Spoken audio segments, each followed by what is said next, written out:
Buen día desde la Ciudad de México, buenas noches en España. El día de hoy, primer miércoles del mes de septiembre, tendremos nuestra acostumbrada conversación que estará a cargo del doctor en psicología, Felipe Hurtado Murillo. Vieron algunas cosas de su currículum en el cartel, pero yo quisiera mencionar una que a mí me ha parecido siempre impresionante. Comanda la unidad de referencia para la reconstrucción quirúrgica del clítoris en mujeres con mutilación genital. Consellería de Sanidad, Generalitat Valencia, España.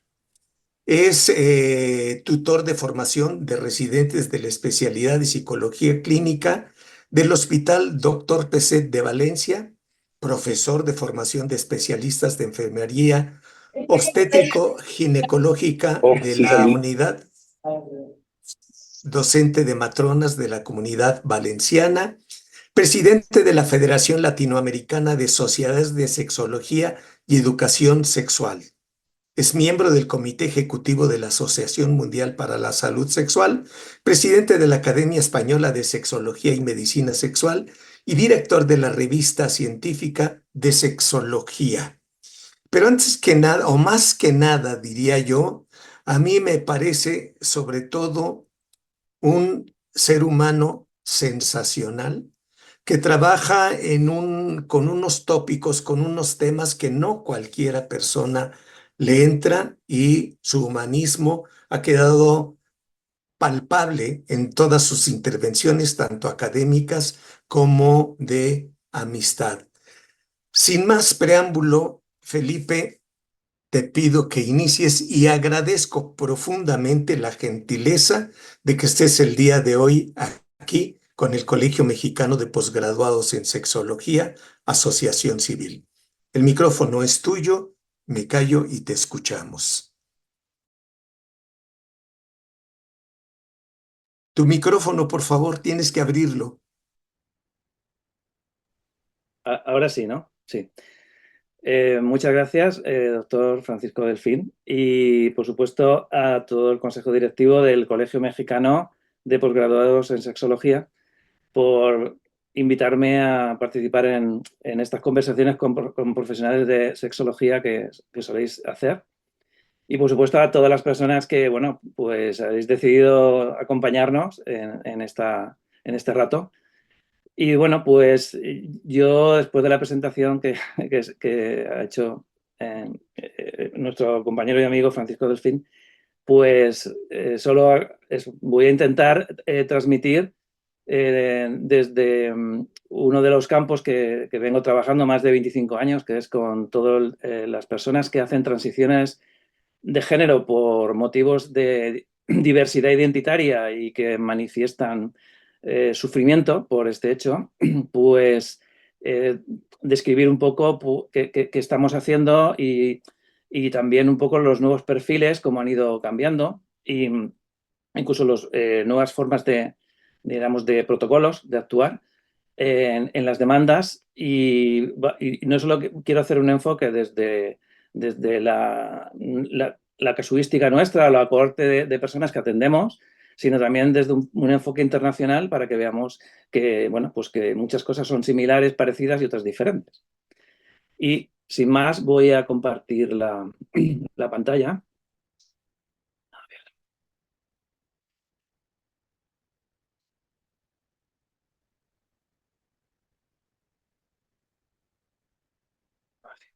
Bien, a ver, bueno, pues nada, este es el cartel que, bueno, he puesto como primera diapositiva para que aparezca pues, el título de lo que vamos a hablar, que son los nuevos perfiles en transiciones de género y con una mirada internacional. Y como se ha comentado también, hoy es el Día Mundial de la Salud Sexual, que se están haciendo actividades en todo el mundo y con el lema bueno, de relaciones positivas, ¿vale? Y que desde 2010 pues, se vienen haciendo cada 4 de septiembre y bueno, pues y se invita pues, a fomentar pues, el diálogo en distintos sitios como universidades, asociaciones y distintos espacios, no solo físicos, sino también online. Bien, nos centramos en el tema de hoy, que es uno de los derechos sexuales, porque al fin y al cabo lo que intentamos es mejorar la salud sexual y el conseguir que los derechos sexuales sean cumplidos en todos los países y en todas las regiones del mundo, que por desgracia no es así. Bien, uno de los derechos es el derecho a la igualdad y a la no discriminación. Y por eso vamos a hablar dentro de esta igualdad y no discriminación de personas que tienen diversidad en identidad. Bien, el índice de lo que quiero tocar, por un lado, sería algunos conceptos breves de sexo y sexualidad para hablar de incongruencia de género y de despatologización de las personas con diversidad identitaria. Los perfiles de la demanda asistencial, comparando pues, un poco datos propios y datos internacionales. ¿Qué significa hacer una transición de género? Y qué factores psicosociales generan el sufrimiento muchas veces en estas personas y pueden incluso afectar a su salud mental. Y luego lo que es el inicio del proceso de transición con los acompañamientos y los modelos de prestación sanitaria. Bien, vamos a empezar definiendo simplemente sexo y sexualidad. Y sexo lo vamos a definir pues, como todas aquellas características que definen a todos los seres humanos como hombres y como mujeres y que dan lugar a un fenotipo con una apariencia masculina o femenina, ¿no? Junto a ello están personas que hoy día se denominan estados intersexuales, que tienen algún tipo de variación por algún tipo de carga genética o cromosómica, ¿vale? Pero realmente el sexo de las personas se definen por estos 5 criterios físicos que tenemos delante y cuando nace ese bebé o esa bebé solamente por los órganos sexuales externos, en el caso de que no dé ningún tipo de ambigüedad, es decir, que estén perfectamente formados, no se hace ningún tipo de prueba y a partir de ahí simplemente se registra de forma oficial con un nombre y con un sexo. Y a partir de ese hecho, que ocurre en los primeros días tras el nacimiento, empieza la socialización en un género hacia ese o esa bebé. Y de este modo vamos adquiriendo cada persona nuestra identidad. La identidad forma parte de una de las características de la sexualidad. La identidad sexual, identidad de género, así como la orientación sexual, el erotismo, la vinculación afectiva o los aspectos reproductivos. Por lo tanto, formaría parte de esa sexualidad humana. Estamos hablando de que vamos a hablar de diversidad y dentro de la diversidad identitaria, diríamos, hoy día, digamos, a partir de la despatologización, de la cual también quiero decir un apunte, la Organización Mundial de la Salud en 2018 pasó a denominarla incongruencia o discordancia de género, o también se le puede denominar a la heterogeneidad de estas diversidades de personas trans, tanto binarias como no binarias, como personas trans, acortando el prefijo para englobar todo este conjunto. ¿Qué significó la despatologización? Pues tras casi 4 décadas como trastorno psicopatológico, donde lo que es las personas con diversidad identitaria que han recibido distintos tipos de denominaciones, como trastorno de la identidad de género, como transexualidad, etcétera, digamos que estaban asociados como una categoría diagnóstica, igual que estaban las parafilias o estaban otro tipo de trastornos mentales, ¿vale? Pero han habido cambios positivos en la sociedad en la percepción de la diversidad sexual y de género que ha permitido que se descatalogue como trastorno mental, aunque se mantiene dentro de la CIE-11 para evitar que, sobre todo donde no hay un sistema público, las compañías de seguro no tengan ningún tipo de excusa para impedir que puedan financiarse tratamientos en personas que lo necesiten. Ese es el motivo. Pero no está como categoría de trastorno mental.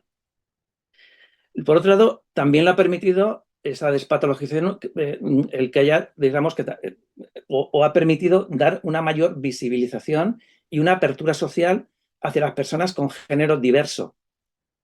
también se ha propiciado avances en los tratamientos de afirmación de género y la aprobación de leyes para protección de los derechos de las personas trans, hecho que ha generado también un incremento notable de esa demanda asistencial, como ahora veremos.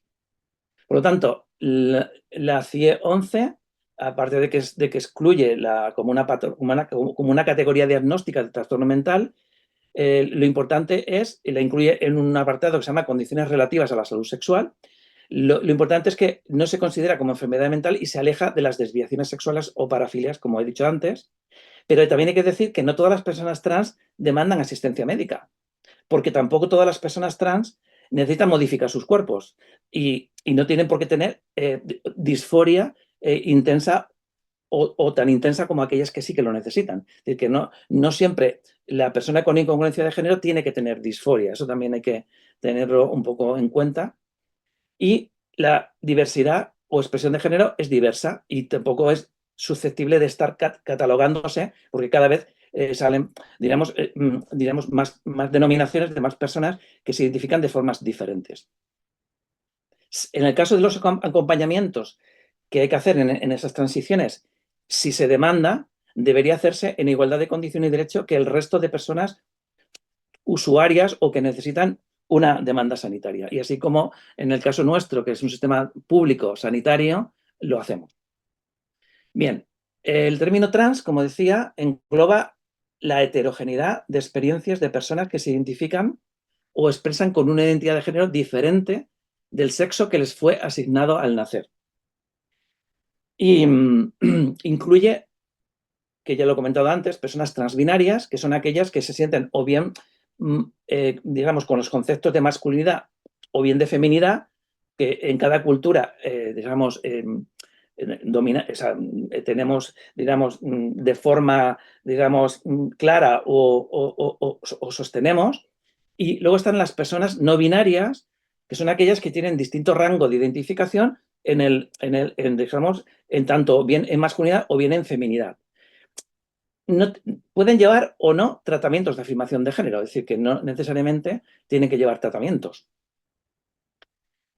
La CIE 11, cuando define este tipo de manifestaciones, les da este nombre de incongruencia de género y lo define como como cuando en una persona hay una discordancia marcada y persistente entre el género que experimenta y el sexo que se le asignó y el género que se le educó, lo que a menudo conduce a un deseo de transicionar para vivir y ser aceptada como una persona del género experimentado. Como he dicho, no todas las personas trans tienen disforia, pero si la tienen, vamos a definir qué significa, en este caso, tener disforia de género.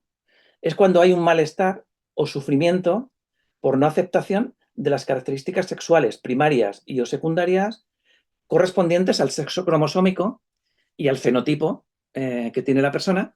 Y lo que hace es, esta persona que tiene esa disforia es que quiere alinear el cuerpo en la medida de lo posible con el género experimentado, ya sea por medio de un tratamiento hormonal, por intervenciones quirúrgicas u otros servicios de salud, como son los tratamientos láser, como es la liposucción u otro tipo o la terapia de voz, por ejemplo. Bien, vamos a entrar en el apartado de datos epidemiológicos y el perfil de la demanda de personas trans o personas con género diverso también. Ha habido una gran variación a lo largo de estos últimos años, por todo lo que he dicho antes, de la despatologización, de leyes protectoras, etcétera, etcétera, mayor visibilización, donde vemos que primero vamos a dar datos propios nuestros de nuestra cohorte y luego vamos a ver qué ocurre a nivel internacional, ¿no? Vemos que si nos vamos a antes del año 2000, hace unos 25 años, las personas que venían a iniciar una demanda asistencial eran mujeres trans, no venían hombres trans en aquella época. No es que no los hubiera, es que no tenían, digamos, por un lado, referentes con los que identificarse y por otro lado no había tratamientos disponibles, sobre todo cuando hablamos de un sistema público, por ejemplo, no había leyes protectoras, etcétera.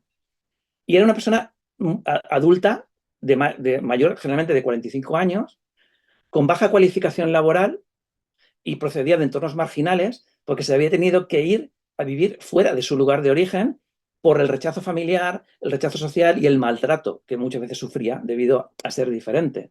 Con lo cual, para intentar alinear el cuerpo, como he dicho antes, se autohormonaba. Con lo cual, sin controles sanitarios, sin analíticas y claro, con un alto riesgo sobre todo cardiovascular, por iatrogenia medicamentosa. Y que además tenía mucha psicopatología mental asociada a todo ese tipo de sufrimiento por ser diferente y por la no aceptación familiar y social. En cambio, con todos los cambios que ha habido, si vemos qué personas vienen en 2024, pues vienen mujeres trans también, pero vienen más hombres trans que mujeres trans. Por lo tanto, vienen hombres trans y mujeres trans, que son personas jóvenes, con una media más entre 16 a 25 años, aunque vienen en infancia y vienen en época adulta, como ahora veremos. Son personas que estudian, que tienen generalmente buen apoyo o arraigo familiar y buen entorno social, que vienen sin tratamiento, o sea, porque lo que quieren es bueno, que se les informe para ver qué tratamientos disponibles hay y cuál se ajustaría más a la transición que necesitan.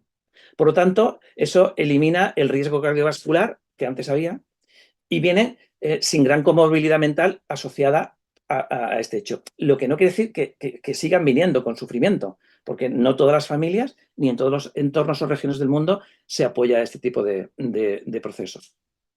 Por ejemplo, vemos que si pongo la demanda de los 10 últimos años, sobre 1.160 personas atendidas en este tiempo, vemos que la demanda es creciente y se ha multiplicado por 9 si vemos en la segunda columna de la tabla de 25 casos que vinieron en 2014 a 220 que vinieron en 2023. Por otro lado, hay un aumento importante del número de menores de edad que vemos en la penúltima columna de la tabla, donde vemos que, bueno, pues las cifras van variando, incluso hay algún año que han superado los menores de edad a los mayores de edad, como por ejemplo en 2019, que fueron 54,5% los menores de edad. Por otro lado, ha ocurrido una inversión de las ratios o porcentajes de personas trans, masculinas, femeninas, ¿vale? Donde vemos que si miramos en la quinta columna que pone la ratio, cuando pone AMAB, que es en inglés, significa personas asignadas como mujer después del nacimiento, como hombres después del nacimiento, o el AFAB, personas asignadas como mujeres tras el nacimiento. Que es, por lo tanto, la primera parte de esa razón, digamos, son las mujeres trans, que son las personas que se asignaron como hombres, y la segunda parte de la razón serían los hombres trans, que son las que se asignaron como mujeres al nacimiento. Vemos que superan en estos últimos años siempre la demanda de hombre trans a mujer trans. Y luego llegan a partir de 2019 las personas no binarias, que no es que antes no existieran, sino que digamos que empiezan digamos, a venir a también hacer transiciones que muchas veces no son tan completas como las personas que son más binarias y que tienen mayor sufrimiento por la no alineación del cuerpo que tienen con el sentimiento que tienen de cómo debería ser su cuerpo. La edad media, por lo tanto, tenemos de 20 años, tenemos personas que van desde los 3 a los 66 años y vemos que el 69,2% son personas adolescentes y jóvenes adultos o adultas, o sea, entre 12 a 25 años. Es el 70% de la demanda. Vemos que en esta publicación de nuestra serie que publicamos en el Journal of Sexual Medicine en 2023, podemos ver esa diferencia que decía antes. En color verde vemos que es la mujer trans, que fue el hombre asignado en el nacimiento, y en la columna dorada vemos que es el hombre trans, que es la persona que se asignó como mujer tras el nacimiento. Vemos que en infancia, en adultos o adultas y maduras, como en adultos o adultas mayores, vemos que la columna verde es la que supera a la columna dorada. Es decir, que hay más demanda de mujer trans en infancia y en adultos maduros o maduras y mayores que en adolescentes o en adultos o adultas jóvenes, donde es la columna dorada la que sube frente a la verde porque son los hombres trans. Vamos a ver desde una mirada internacional qué ocurre con estos datos, no solo en España. Por un lado, las personas trans han estado presentes en toda la historia de la humanidad y en las últimas décadas los datos demográficos indican que es una población en aumento. Un estudio realizado, por ejemplo, en Norteamérica, ¿vale?, que es el estudio 2, que está ahí puesto la referencia, y estima que de un 0,3 a un 0,5% de la población estadounidense se identifica como persona trans. Estas variaciones de la demanda residencial, por lo tanto, quiere decir que se ha incrementado considerablemente el número de adolescentes, como he dicho antes, referidos a unidades especializadas. Y algunos estudios sugieren que entre el 0,17 y el 1,3% de los y las adolescentes y personas adultas jóvenes se identifican como personas transgénero. En general, autoidentificarse como transgénero o como persona no conforme con el género asignado en encuestas o formularios del censo es mucho más común que ser diagnosticada la persona con una incongruencia de género y con disforia para recibir una atención médica que afirme el género sentido o el hecho de cambiar de género legal. En Suecia, por ejemplo, en estos datos recientes, donde hay un estudio de prevalencia desde 1973 a 2020, ¿vale?, analizando el diagnóstico de incongruencia de género o el cambio de género legal, encuentra que hay aumentos relativamente grandes en el número de personas adultas jóvenes que buscan atención que afirme su género, como los datos nuestros de la unidad, ¿vale?, personas jóvenes. La tasa de transición para los hombres transgénero jóvenes aumentó drásticamente en relación con la tendencia ascendente más moderada a lo largo del tiempo para las mujeres trans. Y la prevalencia total observada es como el dato de Estados Unidos que decía antes, de un 0,5 para la cohorte de nacimiento de hombres transgénero y de un 0,2 para las mujeres transgénero. En Taiwán, por cambiar de otro tipo de cultura y en otro tipo de situación, vemos que el 0,4% de adultos adultas y el 2% de adolescentes declaran ser transgéneros en las encuestas, pero solo comprenden el 0,01% o el 0,03% cuando se las identifica mediante códigos de diagnóstico o notas clínicas. Por lo tanto, como decíamos, es diferente una encuesta que cuando ya realmente hay una demanda, ¿no? En Inglaterra y Gales, el 0,5% de la población indicó en preguntas del censo de 2021 que su identidad de género difería del sexo asignado al nacer. En Canadá, la prevalencia total fue del 0,3% en el censo de 2022.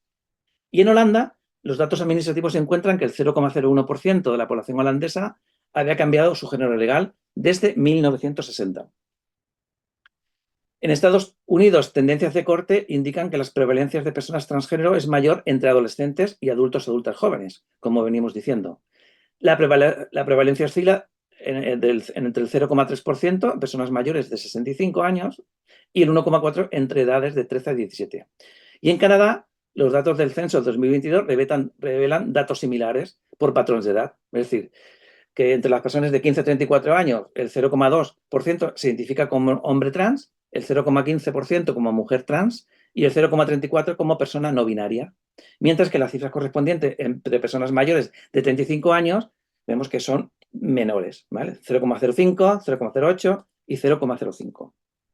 Bien, entramos en la explicación sobre este aumento de la demanda en menores, que ya en parte ya le he ido comentando. Por un lado, hay mayor atención en medios de comunicación con irrupción social de Internet que ofrece más sitios de información. Por lo tanto, eso ayuda a tener más información y contrastar datos, ¿vale? Por otro lado, la despatologización gradual y la reducción del estigma que supone a nivel social, junto con las leyes protectoras de los derechos de las personas trans y la mayor disponibilidad de tratamientos médicos para la afirmación de género. Bien, vamos a hablar ya de transición de género y también de factores Sí, psicosociales y de salud mental. Decimos que una transición de género es un proceso personal y único de autoafirmación de la propia identidad, que persigue la adaptación progresiva a la identidad de género sentida. Para algunas personas implica aprender a vivir socialmente en el otro rol de género, pero para otras significa encontrar un rol y expresión de género que les resulte más cómoda. Por lo tanto, vemos que hay mucha diversidad en cómo se hacen las transiciones. Es un proceso complejo que puede involucrar cambios a distintos niveles, sociales, legales y o médicos, cuando hablamos de tratamientos bien hormonales o cirugías u otros tipos, para hacer los cambios que necesitan. Y puede ocurrir en diferentes niveles entre las distintas esferas de la vida y la duración es variable. La experiencia clínica lo que nos muestra es que la mayoría de las personas trans no demandan asistencia sanitaria porque se sientan enfermas, sino porque necesitan adaptar el cuerpo a su identidad de género, debido a los obstáculos sociales que encuentran a esa libre manifestación de género. La discordancia entre esa identificación de género sentida y el sexo asignado y género de crianza, por lo tanto, puede producir un sentimiento de malestar, al que llamamos disforia de género, que se puede manifestar en diferentes grados de intensidad en cada persona y momento vital. Si bien, en la mayor parte de casos se inicia a edades muy tempranas. Bien, la población de personas con incongruencia o discordancia de género, lo mismo que le pasa al resto de los colectivos con orientación sexual minoritaria, siguen sufriendo con frecuencia estigmatización, discriminación y estrés de minoría. Por lo tanto, la presencia de incongruencia de género con o sin disforia no implica necesariamente la existencia de trastornos mentales, como decía antes. Ahora bien, un importante número de personas trans siguen experimentando problemas psicosociales y de salud mental, que con probabilidad son debido a los desafíos con los que se tienen que enfrentar para ser aceptados o aceptadas socialmente. El proceso de definición de la identidad de género o identidad sexual de la persona, sobre todo en menores trans, es un camino personal difícil, al que se suma una importante presión social, estigmatización, marginación y muchas veces violencia, que puede dar lugar a conflictos y síntomas que conviene contener y tratar. Los problemas psicosociales más frecuentes pueden ir desde un rechazo familiar, no todas las familias apoyan, o parte de la familia sí y parte no, rechazo de iguales de edad, que da situaciones a posibles acosos, posibles abusos y discriminaciones, que generan luego problemas escolares, problemas legales, muchas veces, y ausencia de apoyo económico para algunos tratamientos y prótesis que no puede pagar un sistema público en el caso de que lo hubiera. Vemos, por ejemplo, datos de población joven que nosotros atendemos, donde todavía por encima del 60% nos indica que sigue sufriendo rechazo social o que es objeto de burlas o de discriminación. Luego está en menor tasa, pero por encima del 30% que sufren acoso o bullying en los centros educativos y luego ya en menor medida violencias físicas o episodios transfóbicos graves. De hecho, datos nuestros de estos 10 últimos años vemos que si hablamos en color verde de infancia de unos 9 años o en color dorado adolescentes, vemos que el 46% de las personas adolescentes afirman haber sufrido maltrato y el 4,3% en infancia. Y ese tipo de maltrato suele ser más de tipo verbal, seguido de la violencia física y sexual. ¿Y quiénes son las personas que mayormente les maltratan? Pues desconocidos del entorno, pero también están los familiares, incluso el propio padre o la propia madre y otro tipo de personas cercanas del entorno, cuando no se acepta como normal esta diversidad. Por lo tanto, dadas estas dificultades, no es sorprendente que a pesar de las leyes protectoras y de la mayor aceptación de la diversidad, haya personas trans que puedan manifestar significativos problemas de salud mental, siendo lo más frecuentes la depresión, que puede conllevar intentos de suicidio, autolesiones, problemas de ansiedad, problemas de imagen corporal, abuso de sustancias y trastornos de estrés postraumático. ¿Vale? La ansiedad, el estrés, las depresiones y el suicidio son más frecuentes en el colectivo trans, en el que se dan además distintos factores interrelacionados que los pueden incrementar, como ser de una etnia minoritaria, como ser de una familia con una religión muy restrictiva, con una cultura que no acepta este tipo de diferencias y sobre todo que se empieza a dar ya en infancia. Con lo cual aumenta la vulnerabilidad y la complejidad del abordaje profesional. De hecho, por poner otra vez datos, en nuestra cohorte de estas 838 personas, vemos que cuando vinieron a iniciar un proceso de transición ya venían con un diagnóstico de trastorno mental el 48,6%. Y de ellos los más prevalentes, como hemos dicho, son los trastornos de ansiedad y los trastornos depresivos. Y luego hay otro tipo de trastornos de salud mental que pueda aparecer por ahí. De hecho, el 21% de nuestra cohorte ha tenido intentos de suicidio y el 31% conductas de autolesión. Bien, pasamos ya a los últimos apartados, que es el inicio del proceso de transición, con el acompañamiento psicosanitario. La atención sanitaria y social debe estar basada en el principio del respeto a la libre manifestación de la identidad de género, a la igualdad y a la dignidad de la persona, con el fin de evitar que haya personas trans que oculten su condición por temor a esa desaprobación social o a tener consecuencias negativas por su visibilidad social. Por eso necesitamos leyes protectoras. El manejo de la diversidad de género ha ido variando y se apoya en escasa experiencia de algunas unidades de referencia con grupos heterogéneos. Es decir, no todas las unidades se componen de los mismos tipos de profesionales. Es preciso reconocer que no hay suficientes estudios a nivel nacional ni internacional sustentados en la evidencia científica. La experiencia clínica de los centros con más larga trayectoria muestra distintas situaciones y necesidades de las personas, insistiendo en un manejo multidisciplinar, continuado en el tiempo y con respuestas personalizadas, tal y como se recoge en la Guía de Consenso Internacional sobre el tratamiento de las personas con diversidad de género.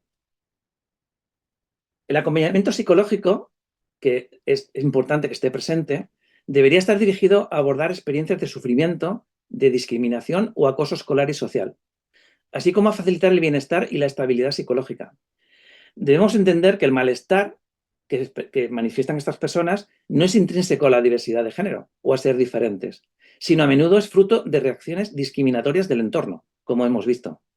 La valoración y el asesoramiento psicológico, por lo tanto, pueden ser instrumentos de éxito en la transición de género, en lugar de ser un impedimento para el ejercicio de la libre elección del tipo de tratamiento elegido y del tipo de transición. El modelo estándar de prestación sanitaria que se ha venido haciendo en muchos países donde se atienden este tipo de demandas es la unidad de género universitaria, ¿vale?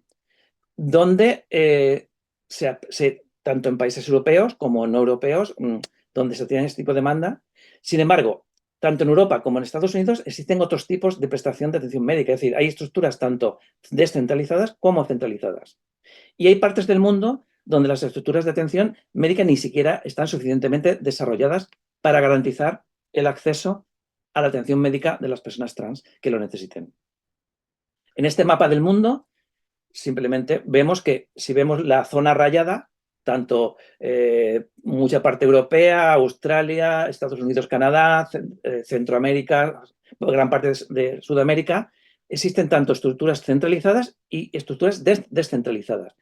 Y luego, pues eso, vemos en la zona negra, pues que son fundamentalmente centralizadas, y la parte gris, pues que no hay información de cómo se atienden estos procesos. Bueno, recientemente, debido a distintos, digamos, movimientos en contra o sobre todo con el tema de temor en menores, porque no hay suficientes estudios de evidencia científica y que incluso promueven creencias de que puede haber efectos muy graves si se hacen tratamientos de este tipo y que puede haber grandes arrepentimientos.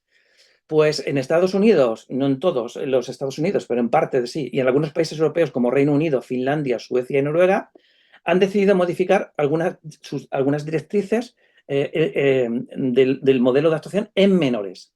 Consideran que las futuras guías clínicas deben basarse en conclusiones proporcionadas por revisiones sistemáticas y no por estudios de baja calidad científica. Y limitan al ámbito de la investigación clínica cualquier intervención farmacológica o quirúrgica en adolescentes, para asegurar que se establecen protocolos éticos que favorezcan un correcto seguimiento, tanto en cuanto a la seguridad como en cuanto a la eficacia de los tratamientos. Bien, y diríamos que en estos países, he comentado, Reino Unido, Finlandia, Suecia y Noruega, países europeos nórdicos del norte, ponen fin al modelo de atención afirmativa de género que se venía realizando y que seguimos realizando en muchos otros países, y lo reemplazan por un modelo de acompañamiento global y trabajo en red, incluyendo servicios de salud mental y de atención primaria, y no solo especialistas en disforia de género. La atención médica afirmativa transgénero especializada en menores ha sido suplantada por una posición informada de que la mayoría va a necesitar psicoeducación y psicoterapia. Bueno, sí que es cierto que el acompañamiento psicológico tiene que estar ahí, ¿vale? La determinación de la elegibilidad para las intervenciones médicas se tendrían que realizar en un servicio centralizado y si se tienen que dar bloqueadores de la pubertad, se administrarían únicamente en entornos de protocolos de investigación. Bien, el modelo asistencial que nosotros mantenemos en nuestra unidad sería este, donde sí que trabajamos en red asistencial. Tenemos por un lado la unidad de referencia, Y luego, diremos, donde la mayor parte de la entrada siempre iría por la atención primaria, ¿vale? Aunque también la atención especializada podría llegar. Y luego tenemos 3 niveles. El primer nivel siempre sería la atención psicológica de acompañamiento y ayuda en la toma de decisiones digamos, acompañar desde un modelo compartido con la persona que demanda su modelo de transición. Y según la edad, si requeriría algún tipo de intervención hormonal, como un bloqueo puberal, por ejemplo, iría a pediatría especializada hasta los 14 años y a partir de ahí iría a endocrinología de adultos, adultas, y aquellas otras personas que necesiten cirugías sería el tercer nivel en su caso. Y luego vendrían a la unidad desde colectivos, desde ONGs, desde un servicio público del gobierno nuestro que se llama Orienta, donde se atiende a familias y personas con diversidad y a demanda de la persona. Y luego en distintos departamentos de nuestro territorio se han creado unidades departamentales que trabajan del mismo modo que nosotros y que trabajan con el mismo protocolo y modelo con la unidad de referencia. Los principios reguladores de nuestro funcionamiento es la patologización la no patologización de las realidades trans, la autodeterminación de género, la evaluación holística o integral de la demanda empezando desde la psicosexología, la autonomía de la persona en la elección de su camino, siempre bajo consentimiento informado, siempre hay que explorar vías alternativas a la medicalización, no todo hay que medicalizarlo, y siempre hay que hacer un acompañamiento garantista de calidad e igualitario. Por tanto, como he dicho, y ya por ir un poco concretando, trabajamos bajo un modelo de decisión compartida, donde la persona que viene a su transición es informada por profesionales con formación especializada en identidad y en tratamientos disponibles, informando de efectos esperados, de las posibles consecuencias y de las limitaciones también que tienen los tratamientos, con el fin de crear expectativas realistas que no generen luego frustraciones posteriores y que puedan generar arrepentimientos, y garantizar la calidad y la seguridad de los tratamientos solicitados. Y ese proceso de atención sanitaria integral se hace siempre conforme a circunstancias personales e incluso familiares, también al estado de salud de la persona y a los deseos de cambio en su manifestación corporal. Y se elabora de forma negociada un itinerario individual, basado siempre en evidencia y estándares asistenciales consensuados. Bien, por lo tanto, se aclara el deseo de transición y con un acompañamiento de calidad se asesora sobre diferentes alternativas para la expresión de identidad, que no todo pasa por la farmacologización ni por cirugías. Y una vez que se toma decisión sobre opciones disponibles para aliviar el sufrimiento y su transición, se inicia el protocolo. Bien, estoy acabando y así podemos entrar en el turno de preguntas. No se debe dar un tratamiento a nadie por el mero hecho de pedirlo. O sea, que la autodeterminación de género no significa autotratamiento, sino que, aparte de la responsabilidad de cada profesional, incluso del gasto de recursos públicos cuando se atiende desde un sistema público, como en el caso nuestro, es necesario averiguar las razones del deseo de cambio y del sufrimiento que tiene, lo cual requiere tiempo y entrevistas pausadas. No hay que ir con prisas. Sobre todo, también es muy típico en la etapa adolescente, donde la gestión de las prisas suele ser así. Y más en la etapa de infancia y adolescencia. No se trata de promover la asertividad trans y sin más a su petición de tratamiento dárselo, sino de acompañar el proceso de transición para valorar cómo y hasta qué punto quiere hacerlo. Se trata también de descartar que el deseo de transición no cubra otras problemáticas sobre la relación que tenga esa persona con su cuerpo o con el entorno. Y si lo hubiere, ver cómo abordarlo todo. Por lo tanto, se requiere cautela y precaución. Por un lado, para no empujar a tratamientos rápidos, pero tampoco retrasar innecesariamente. Los beneficios de los tratamientos de afirmación de género, en el caso de que sea el camino elegido y que se considere que le va a beneficiar, están suficientemente validados y, digamos, porque mejoran la calidad de vida y el bienestar de las personas trans, ¿vale? Y han demostrado ser eficaces para aliviar esa disforia. Pueden incluir hormonas, cirugías y otras terapias que, como he comentado anteriormente. Aunque la evidencia publicada todavía es insuficiente, sí que hay estudios que muestran que las personas trans que accedieron a usar bloqueadores de la pubertad o tratamientos de hormonación para afirmar el género durante la adolescencia tuvieron o tenían menos probabilidades de ideación suicida, de trastornos de ansiedad y de depresión en comparación con aquellas personas que lo desearon pero no pudieron acceder al tratamiento por negación familiar, por temas legales o por lo que fuere. Estos resultados positivos sobre el tratamiento hormonal también proporcionan evidencia en contra de las legislaciones de algunos países que restringen el acceso de los y las adolescentes trans a la atención médica hormonal, porque ya esa restricción puede tener resultados adversos para la salud mental. Si las terapias, esta es la última diapositiva, si las terapias hormonales en menores se retrasan en exceso o no existe una intervención social afirmativa de apoyo a estos o a estas menores, podría haber un incremento de psicopatología y otras situaciones no deseables como estigmatización, bullying, distimias, depresión, ansiedad, fobias, baja autoestima, problemas en el rendimiento escolar, autolesiones, ideación suicida, automedicaciones o trastornos de la conducta alimentaria. Por lo tanto, la negación del tratamiento hormonal en menores trans con disforia de género es un potente predictor de trastornos mentales. Y muchas gracias. Me despido con esta imagen de la Ciudad de las Artes y las Ciencias de Valencia, que veo desde mi consulta, tengo la suerte de tenerlo al lado. Y bueno, pues muchas gracias por la atención y podemos entrar en un turno de preguntas. Muchas gracias, Felipe. Y bueno, no sería mala idea que nos invitaras a tu consultorio, ¿no? Para echarle un ojo A la Ciudad de la Ciencia. a esta vista que tienes ahí maravillosa. Por lo pronto, un par de intervenciones. Dice el doctor de León Carrillo, cuando dice que las personas trans han aumentado, Sí. ¿es porque hay más o porque es más pública su existencia? Pues yo diría que es más pública su existencia, no es que haya más. De hecho, cuando en épocas anteriores no venían, incluso cuando he comentado que incluso hace 25 años no venían hombres trans, no es que no los hubiera, es que no había visibilidad, ni había referentes en las cuales identificarse.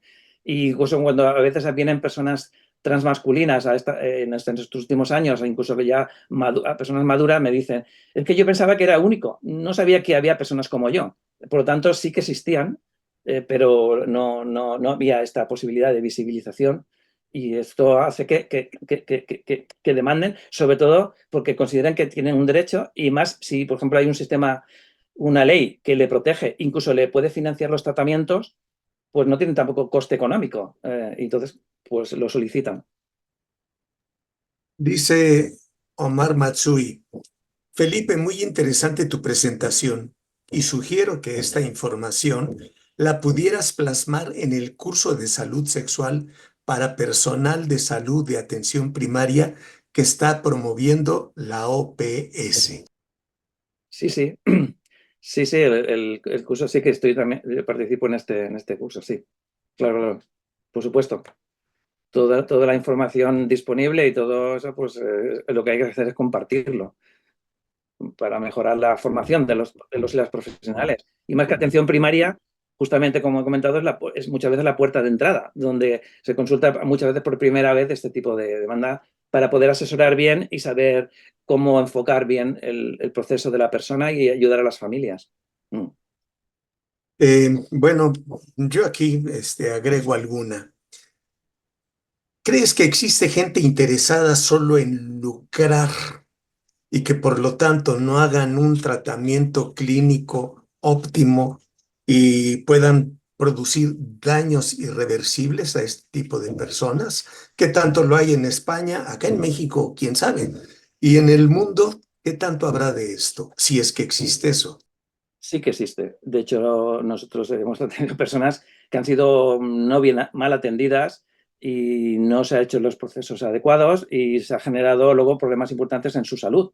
Porque claro, si una persona va a un sistema privado y sin hacer un acompañamiento, digamos, donde tú ayudas a entender que distintos tipos de tratamientos pueden provocar distintos tipos de, a lo mejor, de problemas en el futuro, eso ayuda muchas veces a que la demanda inicial que viene la persona luego la modifica, ¿no? Por ejemplo, si puede haber, por ejemplo, si inicias un tratamiento hormonal en una persona, una de las consecuencias puede ser que afecte a su fertilidad futura. Hay que pensar que vienen muchas personas, como he dicho, adolescentes. Adolescentes en una etapa donde todavía incluso puede una persona nacida chico no haber eyaculado todavía. donde está empezando a tener a lo mejor las primeras menstruaciones una chica que se siente chico. La cuestión es que si se inician tratamientos así sin más, sin valorar, pues podríamos generar, por ejemplo, problemas de infertilidades futuras o la posibilidad de no poder preservar óvulos o esperma, pues si desean en un futuro tener hijos propios, por ejemplo, o otro tipo de consecuencias. Entonces, cuando no hay un sistema público, por un lado, protector, y se va más a la privada, donde a lo mejor no hay un grupo, un equipo de profesionales que pueda llevar en equipo este tipo de decisiones que muchas veces tienen que ser compartidas y de modo multidisciplinar, se pueden generar consecuencias sobre las personas en el futuro, y más cuando las familias a veces están agobiadas porque su hijo o su hija dice que si no se suicida.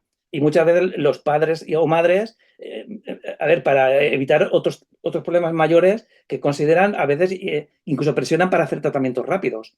Entonces, malas praxis sí que hay. E incluso hay personas que se lucran con estas cosas, porque no están formadas o no son conscientes de que pueden generar una serie de consecuencias. Por lo tanto, la mejor fórmula realmente sería que se trabaje en equipo y por personas que tengan una mínima formación en qué consiste una transición para incluso hacer que las decisiones se tomen de forma más razonada y sin prisas. Esto es lo que yo... Gracias. Un momento, Guillermo. Nos pregunta también, te pregunta más bien Andrea Costa, ¿podrías compartir los datos del artículo que aborda información sobre atención a menores con diversidad de género? Sí, hay muchos, tengo varios artículos, sí, yo lo puedo compartir, luego te lo puedo compartir y las personas que están aquí, si hay correos que se Claro. le puede, no hay problema. Sí, sí, sí, lo recibimos y lo compartimos. Guillermo Claro. Alberto, por favor. Hola Felipe, buenas tardes a todos otra vez. No tenía ninguna duda de que tu exposición iba a ser brillante y sabes que comparto además los criterios que has defendido tan estupendamente. Mi pregunta, Felipe, es en el sistema público de salud, porque yo también he tenido casos de estos de maltrato, realmente maltrato, porque la negligencia sería desconocimiento, sería ignorancia, Sí. pero cuando se hace maltrato es otra cosa. Pero en el sistema público, ¿cómo lleváis? Sabes que no te descubro nada si la diversidad identitaria está rodeada de grupos activistas que presionan mucho, ¿no? Es decir, Sí, tanto por parte de las personas afectadas como por parte de los detractores de la intervención, claro, sobre todo precoz. ¿Cómo sí. conciliáis en un sistema público de salud que os piden cautela, responsabilidad y que generalmente pues, no estáis exentos de ese deber de cumplimiento? ¿Cómo conciliáis esa presión del activismo, por un lado, para la intervención casi más precoz que se está haciendo ya, o para esa parada y esa pausa en la adolescencia tan difícil de parar, que necesita prácticamente una satisfacción inmediata? ¿Cómo lo conciliáis en vuestro equipo? Gracias, Pues a Felipe. ver, nosotros, como tú acabas de decir, incluso lo he comentado anteriormente, por eso ha habido algunos cambios en algunos países, justamente debido a ese activismo en contra de, sobre todo, tratamientos menores, que alertan sobre peligros futuros y que aumentarán mucho los suicidios los arrepentimientos si se hacen tratamientos y todo esto. Pues nosotros también lo recibimos. O sea que muchas veces estamos en medio entre esos grupos de detractores y luego los que apoyan lo contrario. Entonces, nosotros lo que hacemos es pues, tener unos protocolos claros y trabajamos en equipo donde siempre en ese protocolo, lo que además está publicado en la web del gobierno, de la Consellería nuestra, del Gobierno, las personas, aparte de que también hacemos formación dentro del sistema público a distintos tipos de profesionales y niveles, como atención primaria, atención especializada, etcétera, para que sepan cómo derivar, siempre el proceso es que siempre se inicia en el primer nivel. Digamos que la persona, aunque diga yo solo necesito una cirugía, da igual. Siempre la persona ha de pasar por el primer nivel para ese acompañamiento psicosexológico, porque hay que trabajar un poco lo que es las distintas alternativas de esa transición y ir pausadamente. Y lo que muchas veces nos cuesta más, y sobre todo en menores, sobre todo son padres que quieren incluso ir más deprisa que sus hijos, porque no quieren ver, como que tienen temor a que sufran o tal. Y por otro lado están los padres que por sus otras creencias están en contra totalmente, con lo cual muchas veces por la edad necesitamos, cuando vemos que hay un sufrimiento evidente en un menor o una menor, donde sus tutores legales o una parte, digamos, que no permite, tenemos que, como en otro tipo de maltrato, porque eso sería un maltrato, el no permitir que pueda disminuir esa disforia, ese sufrimiento, acudir a servicios jurídicos para que un juez o una jueza autorice un tratamiento que niegan ese tutor o tutora. O sea que a veces cuesta más llegar a hacer los procesos cuando tenemos ese tipo de circunstancias. Y luego también sufrimos incluso denuncias, bueno, pues es decir, de personas que por sus creencias o ideologías o digamos, opresiones están en contra y pueden incluso denunciar a los profesionales. Pero bueno, eso nos puede pasar a todas las personas en cualquier tipo de especialidad. Por lo tanto, la solución es tener un equipo, tomar decisiones en equipo. De hecho, tenemos un comité clínico para casos más complejos, donde eso se toma la decisión en equipo y se queda reflejado el por qué se decide hacer esto o no esto, para justamente poder trabajar de forma bajo una evidencia científica y no estar sometidos a esas presiones que tú has comentado. Un momento, Cuauhtémoc, por favor. Este mensaje dice: gracias, Felipe. Fue un placer escucharte. Muy clarificador todo lo relativo a este tema tan lleno de prejuicios. Muy necesario que se abre claro como sueles hacer. Rosario Castaño, desde Madrid. Ahora sí, Cuauhtémoc, ¿todavía quieres decir algo? Ponía en el chat, Francisco, que con la pregunta de Guillermo y la Ok, respuesta de Pepe queda resuelta mi duda. bien. Bueno, Patricia López te dice: las personas no binarias que acuden a tu consultorio, ¿buscan transicionar en algo o cuál ha sido su motivo de consulta? Vale. He de decir sobre este tema varios temas. El tema del no binarismo, como he comentado, es un fenómeno que ha ido creciendo. Vienen cada vez muchas más personas, sobre todo la mayoría son personas jóvenes, que no se identifican ni con lo masculino o con lo femenino tradicional. Muchas veces suelen buscar, no todas las personas requieren a veces tratamientos ni hormonales o cirugías, y a veces lo que buscas es un asesoramiento sobre cómo expresar su identidad a nivel social, porque no saben cómo cuadrar dentro de su entorno social o familiar, por un lado, pero suelen, cuando hablamos de personas no binarias, suelen pedir tratamientos más leves en los casos que sí que tengan disforia, y no suelen hacer transiciones tan completas como las personas binarias. Es decir, que sí que en los casos que sí que piden tratamientos suelen ser más parciales, no tan completos como las personas binarias, que tienen como un mayor sufrimiento porque realmente rechazan sus características primarias y o secundarias, y en las personas no binarias a lo mejor solo es uno de los aspectos lo que realmente les genera el malestar. Entonces son tratamientos siempre suelen ser más parciales. Te pregunto, ¿se siguen utilizando todavía propuestas, cosas que sugirió Harry Benjamin, ¿no? Aunque ya no se siga el proceso tan largo con respecto a lo de la transexualidad. Y pregunto, ¿utilizan ustedes pruebas, algunas pruebas psicológicas, diagnósticas, o solo lo clínico? Y junto con lo anterior, ¿cómo trabajan el no sé, que a veces con tanta frecuencia usan las personas no binarias jóvenes, ¿no? Es un no sé, no soy esto, pero no sé, no sé, no sé. Por eso creo que el acompañamiento debe ser empático y sin prisas. Claro.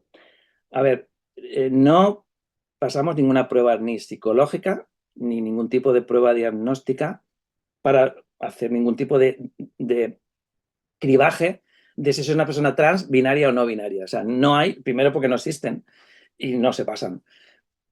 nos basamos simplemente en la entrevista clínica, en cómo la persona manifiesta lo que le ocurre, en qué es lo que necesita y en base de esa información y de su situación personal en ese momento o familiar, pues establecemos ese protocolo. Pero no se pasa ninguna prueba para descartar nada. Porque incluso aunque la persona tuviera un trastorno mental, que sí que hay ciertos casos que pudieran confundir la identidad, en esas entrevistas sale, es decir, sin pasar pruebas. Es decir, a veces vienen personas, como hemos dicho, pueden tener manifestaciones de ansiedad o estados depresivos y tal, que en principio no tienen ningún tipo de problema si está todo estabilizado, pero sí que puede haber personas con personalidades múltiples. Que yo he tenido casos que me han venido con 8 y 11 personalidades diferentes y puede ser que alguna sea de un género y otro sea de otro. Quiere decir que hay veces que sí que ves que la persona, diremos, tiene algún tipo de manifestación que junto a su o discordancia con el género podría, digamos, no entender bien lo que está demandando o iniciar un tratamiento en una situación muy inestable podría inestabilizar más su salud mental. De hecho, hay personas con trastornos tipo psicótico que no impide que luego que se pueda hacer un tratamiento de afirmación de género con hormonas, siempre y cuando su proceso esté estabilizado. Es decir, y hay veces que tenemos que retrasar los tratamientos hormonales cuando la persona está muy inestable, como por ejemplo que esté con comportamientos suicidas o con estados de gran ansiedad, porque podría alterar más su estado mental. Por lo tanto, no se niegan los tratamientos porque tengan otros problemas de salud mental, sino simplemente se busca el mejor momento para poderlo hacer. Por eso es importante ese acompañamiento. Sí, pues si no hay más preguntas en lo que se deciden, les pediría por favor que abran su cámara para tomarnos esta foto y que Felipe la guarde ahí en su ventana y los que están allá enfrente que vean cómo te fue acá en esta charla. Por favor, abran su cámara, van a ser unos cuantos segundos para que compartamos esto con Felipe, a quien agradecemos infinito la atención por habernos brindado esta sensacional conversación. Ya iban, ya están decidiendo.